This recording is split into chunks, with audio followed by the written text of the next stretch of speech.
여러분 안녕하십니까? 1월 8일 수요일 영상 새벽 기도회입니다. 사도신경으로 우리의 신앙을 고백하겠습니다.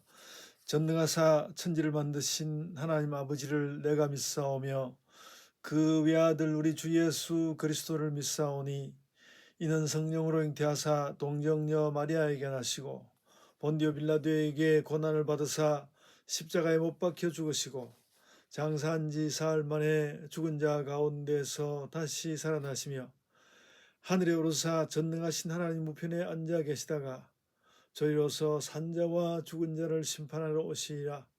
성령을 믿사오며 거룩한 공예와 성도가 서로 교통하는 것과 죄를 사하여 주시는 것과 몸이 다시 사는 것과 영원히 사는 것을 믿사옵나이다. 아멘. 여러분 오늘은 여호수아 6장 8절로 27절 말씀을 읽고요.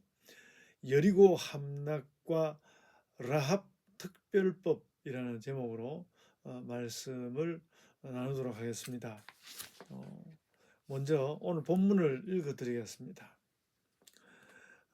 여호수아 6장 8절로 27절입니다. 여호수아가 백성에게 이르기를 마침에 제사장 7은 양각 나팔을 잡고 여호와 앞에서 나아가며 나팔을 불고 여호와의 언약궤는 그 뒤를 따르며 그 무장한 자들은 나팔 부는 제사장들 앞에서 행진하며 후군은 궤 뒤를 따르고 제사장들은 나팔을 불며 행진하더라. 여호수아가 백성에게 명령하여 이르되 너희는 외치지 말며 너희 음성을 들리게 하지 말며 너희 입에서 아무 말도 내지 말라. 그리하다가 내가 너희에게 명령하여 외치라 하는 날에 외칠지니라 하고 여호와의 궤가 그 성을 한 번 돌게 하고 그들이 진영으로 들어와서 진영에서 자니라. 또 여호수아가 아침에 일찍이 일어나니 제사장들이 여호와의 궤를 메고 제사장 7은 양각 나팔 7을 잡고 여호와 궤 앞에서 계속 행진하며 나팔을 불고 무장한 자들은 그 앞에 행진하며 후군은 여호와의 궤 뒤를 따르고 제사장들은 나팔을 불며 행진하니라. 그 둘째 날에도 그 성을 한 번 돌고 진영으로 돌아오니라. 엿새 동안을 이같이 행하니라. 일곱째 날 새벽에 그들이 일찍이 일어나서 전과 같은 방식으로 그 성읍 7번 도니 그 성을 7번 돌기는 그날뿐이었더라. 7번째 제사장들이 나팔을 불 때에 여호수아가 백성에게 이르되 외치라. 여호와께서 너희에게 이 성을 주셨느니라. 이 성과 그 가운데에 있는 모든 것은 여호와께 온전히 바치되 기생 라합과 그 집에 동거하는 자는 모두 살려주라. 이는 우리가 보낸 사자들을 그가 숨겨 주었을 씀이니라. 너희는 온전히 바치고 그 바친 것 중에서 어떤 것이든지 취하여 너희가 이스라엘 진영으로 바치는 것이 되게 하여 고통을 당하게 되지 아니하도록 오직 너희는 그 바친 물건에 손대지 말라. 은금과 동철 기구들은 다 여호와께 구별된 것이니 그것을 여호와의 곳간에 드릴지니라 하니라. 이에 백성은 외치고 제사장들은 나팔을 불매 백성이 나팔 소리를 들을 때에 크게 소리질러 외치니 성벽이 무너져 내린지라. 백성이 각기 앞으로 나아가 그 성에 들어가서 그 성을 점령하고 그 성 안에 있는 모든 것을 온전히 바치되 남녀노소와 소와 양과 나귀를 칼날로 멸하니라. 여호수아가 그 땅을 정탐한 두 사람에게 이르되 그 기생의 집에 들어가서 너희가 그 여인에게 맹세한 대로 그와 그에게 속한 모든 것을 이끌어내라 하며 정탐한 젊은이들이 들어가서 라합과 그의 부모와 그의 형제와 그에게 속한 모든 것을 이끌어내고 또 그의 친족도 다 이끌어내어 그들을 이스라엘의 진영 밖에 두고 무리가 그 성과 그 가운데에 있는 모든 것을 불로 사르고 은금과 동철 기구는 여호와의 집 곳간에 두었더라. 여호수아가 기생 라합과 그의 아버지의 가족과 그에게 속한 모든 것을 살렸으므로 그가 오늘까지 이스라엘 중에 거주하였으니 이는 여호수아가 여리고를 정탐하려고 보낸 사자들을 숨겼음이었더라. 여호수아가 그때에 맹세하게 하여 이르되 누구든지 일어나서 이 여리고 성을 건축하는 자는 여호와 앞에서 저주를 받을 것이라. 그 기초를 쌓을 때에 그의 맏아들을 이룰 것이요 그 문을 세울 때에 그의 막내 아들을 이르리라 하였더라. 여호와께서 여호수아와 함께 하시니 여호수아의 소문이 그 온 땅에 퍼지니라. 아멘. 여러분, 오늘 이 읽은 말씀은 특별한 점이 굉장히 많은 그 성경의 내용이라고 할 수 있습니다. 일단 차근차근 좀 챙겨보면요, 이 여리고성을 이제 하루에 한 바퀴씩 이렇게 돌았는데 그 도는 광경이 기록된 것이 그 8절과 9절에 걸쳐서 있습니다. 8절 보시면 여호수아가 백성에게 이르기를 마침에 그 다음입니다. 제사장 7이 양각 나팔, 양뿔로 된 나팔 7을 잡고 7제사장이죠. 7제사장이 나팔 7개를 잡고 여호와 앞에서 나아가면 나팔을 붑니다. 이 나팔을 부는 것은 하나님께서 오신다는 뜻이거든요. 나팔을 불고 그 다음에 그 뒤에 이제 하나님의 언약궤가 가고, 굉장히 언약궤가 뒤를 따르는 건 굉장히 상징적이죠. 언약궤는 하나님의 존재를 이야기하니까 나팔을 불어서 하나님께서 여기에 편만하게 임재하신다는 그런 뜻도 되고, 또 그것을 눈으로 보여주는 것이 그 뒤에 언약궤가 뒤를 따르는 것이었고요. 언약궤가 뒤를 따르고, 그리고 구절에 보시면 그 무장한 자들은 나팔 부는 제사장들 앞에서 행진하며, 그러니까 앞에서 제사장 7, 그리고 그 뒤에는 그 언약궤 있는데 그 제사장 앞에도 군대, 그리고 제사장 뒤에는 후군, 이렇게 해가지고 진영이 진행하는 것입니다. 그러니까 맨 앞에 전군이 있고 그 다음에 제사장, 그 다음에 언약궤, 후군, 이렇게 해서 예루살렘 성 주변을 돌았습니다. 그리고 10절을 보시면 백성에게는 조용히 있으라고 했습니다. 백성에게는 조용히 있으라 하고 내가 이제 소리 지르라고 하거들랑 소리를 질러라 하는 이야기가 나오는데요. 그 15절에 가보시면 7째 날 새벽에, 그러니까 6째 날까지 아까 이야기한 그대로 그 행진의 양식을 가지고 그렇게 돌았고요. 7째 날 새벽에 그들이 일찍이 일어나서 전과 같은 방식으로 그 성을 7번 도니 그 성을 7번 돌기는 그날 뿐이었더라.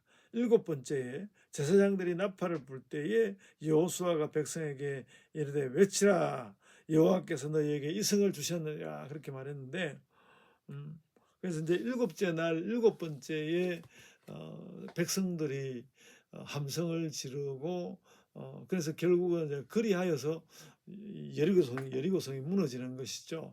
나중에 보면 아시지만 여호수아가 이 성을 다시 건축하는 자는 저주를 받을 것이라고 했습니다. 그게 26절에 나오죠. 26절 보면 여호수아가 그때에 맹세하게 하여 이르되 누구든지 일어나서 이 여리고성을 건축하는 자는 여호와 앞에서 저주를 받을 것이라. 그 기초를 쌓을 때에 맏아들을 것이고 그 문을 세울 때에 막내 아들일 것이다. 이렇게 이야기하였습니다. 그러니까 하나님께서 무너뜨린 성이니까 그것을 다시 세우는 것은 어떤 하나님을 거역하는 그런 의미를 갖게 될 수 있다. 그러므로 하지 말아라 하고 구체적으로 명령을 하였습니다. 그랬는데 한 가지 돌아볼 것은 뭔가 하면 그 15절에 7째 날 새벽부터 이제 그 성 주변을 돌기 시작했는데, 이걸 보면 이스라엘이 사실 첫째 날부터 시작해 7째 날까지 그 여리고 성을 돌았고요. 7째 날까지 왔다는 건 그 중에 하루는 안식일이 있는 겁니다. 그 중에 하루는 안식일이 있는 거니까 야, 안식일 날 쉬지도 않고 이렇게 전쟁을 하고 돌았나, 이렇게 생각이 되는데, 제가 볼 때는 그러기보다는 7째 날 이렇게 성이 무너지는 이 날이 아마도 안식일이었던 것 같습니다. 안식일 날에 그렇게 그 성 주변을 도는 것을 마치 그 하나님의 백성들의 행진처럼, 그것이 마치 예배와 같이 되어서 그렇게 이스라엘 백성들이 돌았고, 그리고 그 성이 무너짐으로 하나님께서 구원을 주셨다. 그렇게 우리가 이해하는 것이 좋겠고, 성경에 딱 막상 정확하게 기록되지는 않았습니다만은 성경의 기록을 볼 때 일곱째 날이 특별했고, 그 일곱째 날을 예배 학적으로 해명할 수 있는 것, 이런 것을 볼 때 그 일곱째 날이 아마도 안식일이 아니었겠나, 이렇게 생각이 됩니다. 그 굉장히 특별한 것이죠. 그러니까 일곱째 날까지 돈다는 것은 안식일임에도 불구하고 전쟁을 했다는 그런 의미가 될 수 있는데, 오히려 그것을 초월하는 하나님의 법이 있어서 이제 하나님께서 어떤 백성들에게 구원을 베푸시는 날로서 그 일곱째 날이 사용되었다. 우리가 이렇게 생각할 수 있겠습니다. 그러니까 어떤 그 성을 무너뜨리는 특별법. 그러니까 여리고 함락도 어떤 안식일 규례와는 좀 달라 보이는 하나님의 특별법이었고요. 그리고 이제 여기 라합을 살리는 내용이 나옵니다. 이미 읽었으니까 제가 다시 재차 읽지는 않겠는데, 그 23절과 그또 25절, 23절, 그러니까 결국 23절, 24절, 25절에 걸쳐서 그 백성들, 그 여리고 있는 백성들과 전쟁을 벌이고 거기에서 다른 것들은 불사르되 동철 기구들은 그 불살라지지 않는 것이라서 그럴 텐데, 그것을 여호와의 것으로 따로 축적하는, 그 옛날에 이런 동철 기구가 얼마나 중요한 것이었는가, 그런 것을 깨달을 수 있고, 그것을 하나님께 돌리도록 해서 이스라엘 백성들이 이제 나름대로 그 여호와의 곳간에 있는 그것으로 나중에 그들의 그 삶에 사용하고, 또 하나님께 예배하는데 사용하는 것들을 삼았을 것이라고 봅니다. 그래서 여리고성 함락에도 특별법이 적용되고, 라합에게, 다른 사람은 다 죽이는데 라합은 살리는 라합에게도 특별법이 적용되어서 여리고성이 이제 이렇게 마침내 함락이 되었고요. 그리고 이제 그런 모든 일들을 가지고 맨 마지막 절 27절을 보면, 여호와께서 여호수아와 함께 하시니 여호수아의 소문이 그 온 땅에 퍼지니라, 그렇게 말씀했습니다. 그러니까 이 승리는 이스라엘의 승리이기도 하지만 여리고의 승리였다. 다른 곳에서도 하나님께서 여호수아와 함께 했다는 말씀은 띄엄띄엄 나옵니다만은, 여기서도 다시 그 여리고성을 함락시킨 것은 하나님께서 여호수아와 함께 하신 결과이다라는 그런 말씀을 우리가 주의하여 보아야겠습니다. 오늘 제가 여리고 함락과 라합 특별법이라고 했는데, 여리고 함락에도 또 라합을 살리는 데에도 하나님의 특별법이 적용되었고, 그 특별법이 다 이렇게 발동되는 이유는 백성들을 구원하고, 또 구원받지 못할 사람까지 또 구원하는 그런 하나님의 구원의 역사였다, 그렇게 이해하시면 되겠습니다. 이제 제가 기도하겠습니다. 아버지 하나님, 구원을 위하여 특별법을 베푸시는 것을 감사합니다. 저희에게도 특별법을 베푸사 저희의 구원이 보다 더 확실케 하여 주옵소서. 이 일에 저희가 힘을 얻고 확신 얻고 늘 하나님을 향하여 살아가는 자들이 되게 하여 주옵소서. 감사하옵고 예수님 이름으로 기도드리옵나이다. 아멘. 하늘에 계신 우리 아버지여, 이름이 거룩히 여김을 받으시오며 나라가 임하옵시며 뜻이 하늘에서 이룬 것 같이 땅에서도 이루어지이다. 오늘 우리에게 일용할 양식을 주옵시고, 우리가 우리에게 죄진 자를 사하여 준 것 같이 우리 죄를 사하여 주옵시고, 우리를 시험에 들게 하지 마옵시고 다만 악에서 구하옵소서. 나라와 권세와 영광이 아버지께 영원히 있사옵나이다. 아멘. 여러분 이제 각자의 기도로 기도하시기 바랍니다.